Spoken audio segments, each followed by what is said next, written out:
अस्सलामुअलैकुम दोस्तों, मेरा नाम है अनीस और अनीस एकेडमी की जानिब से वर्डप्रेस की थर्ड क्लास लेकर मैं हाज़िर हूँ। तो इंशाल्लाह आज की वीडियो में हम सीखेंगे कि wordpress.com और .org में क्या डिफरेंस है। यानी wordpress.com जो है वो क्यों इतना यूज़ नहीं होता और wordpress.org क्यों इतना यूज़ होता है, क्यों इतना ये पॉपुलर है। तो चलिए वीडियो को स्टार्ट करते हैं। तो दोस्तों सबसे पहले मैं आपको अपने ब्राउज़र पे लेके चलता हूँ। तो यहाँ पे आप देख सकते हैं, यहाँ पे मैंने wordpress.com की साइट पे मैं गया हूँ। तो यहाँ पे आप देख सकते हैं, यहाँ पे आपको एक ऑप्शन मिलता है कि आप यहाँ पे गेट स्टार्टेड, मतलब यहाँ पे आप अपनी अकाउंट क्रिएट कर सकते हो और वो आपको एक वर्डप्रेस की साइट प्रोवाइड करेंगे, आपको एक अलग से होस्टिंग और डोमेन प्रोवाइड करेंगे। इंशाल्लाह आगे मैं आपको समझा दूंगा इसके बारे में। और आप यहाँ पे अपना अकाउंट क्रिएट करके उनकी wordpress.com की साइट पे ही अपना वेबसाइट या ब्लॉग क्रिएट कर सकते हो। जबकि अगर हम wordpress.org पे आते हैं, ये है वर्डप्रेस की .org की विंडो ओपन हो गई है। तो जैसे ही हम यहाँ पे आते हैं तो यहाँ पे हमें किसी किस्म का भी लॉगिन का पैनल दिखाई नहीं दे रहा है। यहाँ पे हम देख सकते हैं गेट वर्डप्रेस। तो जैसे ही मैं गेट वर्डप्रेस पे क्लिक करता हूँ तो यहाँ हमारे पास एक सॉफ्टवेयर का लिंक आ जाएगा कि हम उस सॉफ्टवेयर को इंस्टॉल करें और वहाँ उस सॉफ्टवेयर को हम कहीं पर भी यूज़ कर सकते हैं। यानी हम उसको अपने लोकल होस्ट या अपनी ऑनलाइन सर्वर होस्टिंग पे भी यूज़ कर सकते हैं। मतलब इसमें कोई इशू नहीं है कि आप सिर्फ वर्डप्रेस की साइट पे उसको यूज़ कर सकते हो। ये फ्री टू यूज़ है।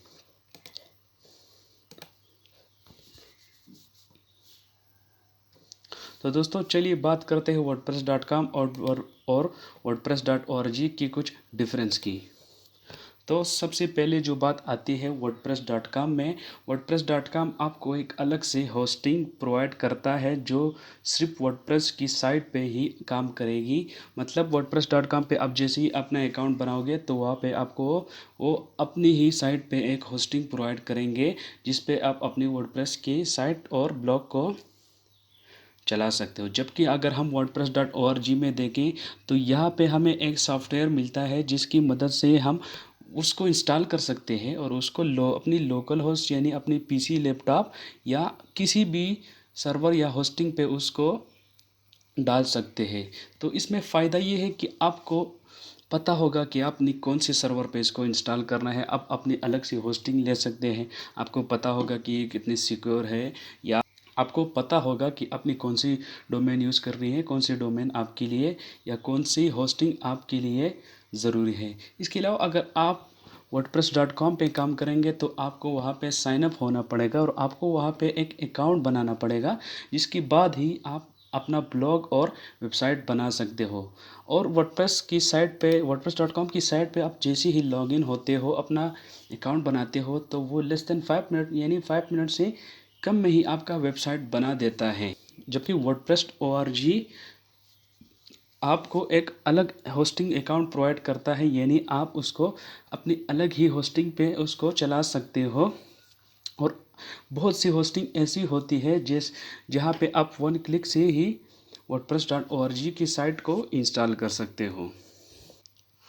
इसके अलावा सबसे बड़ी बात जो आती है कि wordpress.com जो है उसमें आपको एडिशनल फीचर्स यूज़ करने के लिए उसकी प्रीमियम वर्जन को अपग्रेड करना पड़ेगा। मतलब आपको उस पैसे देने पड़ेंगे wordpress.com की साइट पे काम करने के लिए।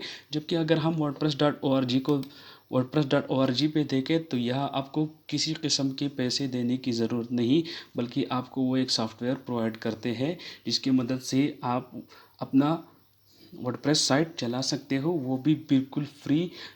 ये दोस्तों ये सब मुमकिन होता है ओपन सोर्स डेवलपमेंट की मदद से। यानी आप उसमें अपनी कोडिंग वगैरह और डिज़ाइनिंग वगैरह खुद कर सकते हो। जबकि अगर हम wordpress.com पे देखें तो यह आपको प्लगइन्स अपलोड करना भी अलाउड नहीं, यानी आप अपनी मर्ज़ी की प्लगइन्स इंस्टॉल नहीं कर सकते। आप बैकएंड कोड पे नहीं जा सकते। बैकएंड कोड होता क्या है, आप अपने वर्डप्रेस की बैकएंड पे जाके वहाँ पे एडिशनल सीएसएस की फ़ाइल में चेंजेस नहीं कर सकते और अपनी डेटाबेस फाइल्स को एक्सेस नहीं कर सकते।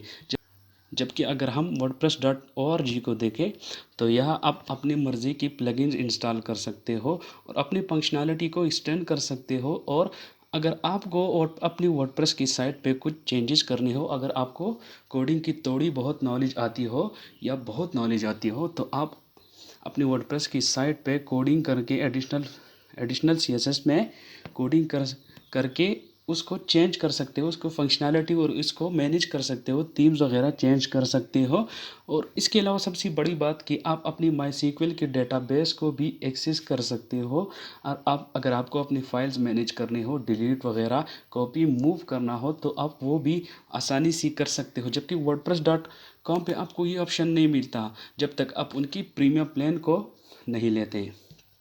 इसके अलावा अगर आप wordpress.com की फ्री प्लान पे काम कर रहे हो तो वहाँ पे आपको अपनी साइट के साथ उनका सब डोमेन भी डालना होगा, जो कि है wordpress.com। आप अपनी साइट का नाम रखेंगे या जैसी अनीस एकेडमी, तो उसके साथ wordpress.com भी आएगा, जो कि अच्छा नहीं दिखता। अगर इसके अलावा आप wordpress.org पे काम करेंगे तो यहाँ पे आपको अपनी मर्ज़ी का डोमेन आप लगा सकते हो। कहीं से भी आप डोमेन उठा के, कहीं से भी डोमेन लेके आप यहाँ पे अपना डोमेन लगा सकते हो, जो कि सबसे अच्छी बात है। इसके बाद दोस्तों अगर हम wordpress.com पे देखें तो wordpress.com पे सबसे अच्छी बात ये है कि यहाँ पे वो take care of everything from updates to backup and more, यानी वो आपकी बैकअप वगैरह अपडेट्स वगैरह का ख्याल रखते हैं और आपकी वर्डप्रेस की साइट को अपडेट करते रहते हैं। अगर आपके पास इंटरनेट कनेक्शन है तो वो आपकी वर्डप्रेस साइट को अपडेट और बैकअप वगैरह करते हैं और वो ये खुद मैनेज करते हैं।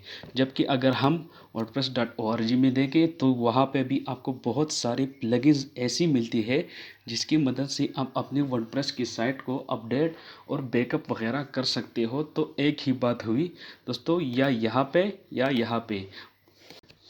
इसके अलावा सबसे बड़ी बात जो आती है दोस्तों कि आप wordpress.com पे अपनी एड्स सेल नहीं कर सकते जब तक वर्ड एड वाले वर्ड एड क्या होता है दोस्तों, वर्ड एड एक साइट है, एक प्रोग्राम है जो वर्डप्रेस के अंदर आपको एड्स प्रोवाइड करता है और आप उन्हीं ऐड को सेल कर सकते हो। अगर आपने उनकी प्रीमियम प्लान को अपग्रेड किया है तो आप wordpress.com पे किसी और एड्स को सेल नहीं कर सकते, जबकि वर्ड एड्स आपको खुद एड्स देगा, आप उनको सेल कर सकते हो।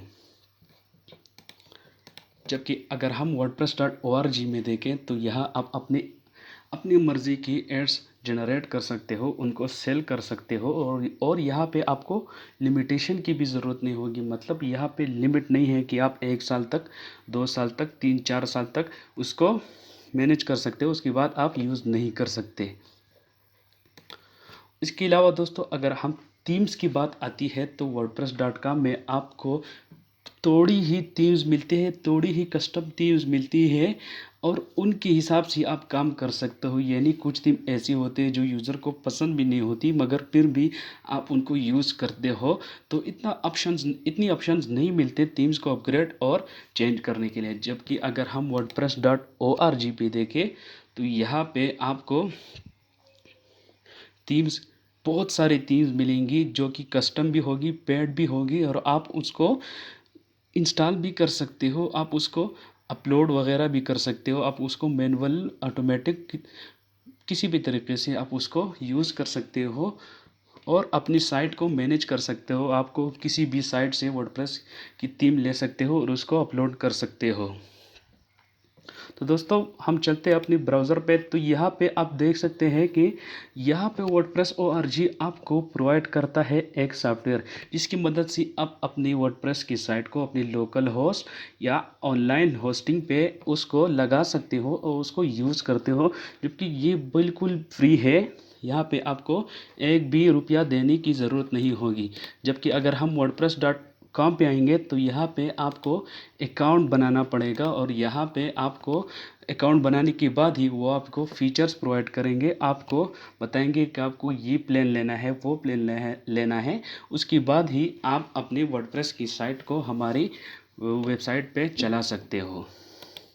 तो दोस्तों उम्मीद करता हूँ आपको wordpress.com और .org में डिफरेंस थोड़ा बहुत समझ आ गया होगा और आपको पता चल गया होगा कि वर्डप्रेस ORG क्यों इतना यूज़ होता है, जबकि wordpress.com पेड है, उसमें बहुत सारे फीचर्स हैं, मगर जहां आपको फ्री में इतने सारे फीचर और अपडेट्स और थीम्स वगैरह मिलती है, इतनी सारी फंक्शनैलिटी मिलती है, तो वहाँ आपको पेड पे पैसे ज़ाया करने की ज़रूरत क्यों। इंशाल्लाह अगली वीडियो में मैं आपको बताऊंगा कि आप वर्डप्रेस से पैसे कैसे कमा सकते हो, वर्डप्रेस से आप मनी कैसे अर्न कर सकते हो, और वो कौन सी मेथड्स हैं जिनकी मदद से आप वर्डप्रेस से पैसे कमा सकते हो। तो तब तक के लिए खुदा हाफिज़।